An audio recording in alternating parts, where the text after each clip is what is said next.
Assalamualaikum warahmatullahi wabarakatuh. Perkenalkan, nama saya Mutia Nur Azizah dengan NIM J1B02310116.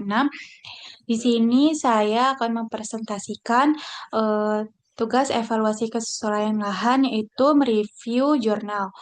Judulnya di sini evaluasi kesesuaian lahan untuk tanaman kakao atau Theobrama kakao L di lahan Politeknik Pertanian Negeri Payakumbuh.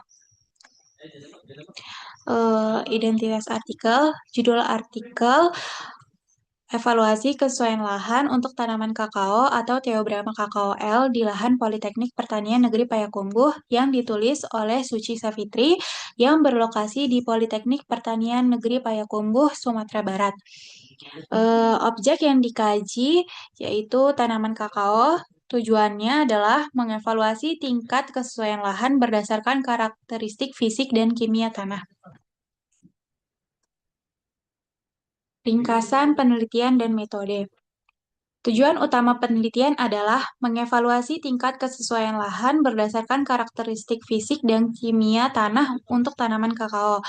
Metode yang digunakan meliputi 3 tahapan, yaitu survei lapangan, analisis laboratorium, sifat fisik dan kimia tanah, serta matching atau pencocokan hasil analisis dengan persyaratan tumbuh tanaman kakao menurut standar baku. Pedoman evaluasi kesesuaian lahan. Evaluasi mengacu pada Jurnal EKL Kementan 2016 dengan parameter yang dinilai meliputi temperatur, ketersediaan air, ketersediaan oksigen, media perakaran, retensi hara, hara tersedia, toksisitas, bahaya erosi, bahaya banjir, dan penyiapan lahan. Persyaratan optimum kelas S1 untuk kakao adalah temperatur 25-28 derajat Celcius, curah hujan 1.500 sampai dengan 2.500 mm per tahun, pH tanah sekitar 6-7,5 dan drainase baik hingga agak baik. Hasil analisis kesesuaian lahan. Pada temperatur, S1 sangat sesuai. Pada curah hujan, S3 faktor pembatas utama. Pada pH tanah, kelas S2 faktor pembatas sekunder.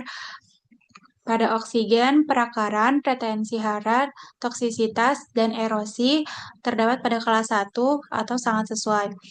Karena dalam metode evaluasi lahan, kelas akhir ditentukan oleh faktor pembatas terberat, maka kelas kesesuaian aktual lahan secara keseluruhan adalah S3 atau sesuai marginal disebabkan oleh curah hujan yang tidak memenuhi syarat optimum kakao. Kelebihan dan kekurangan penelitian.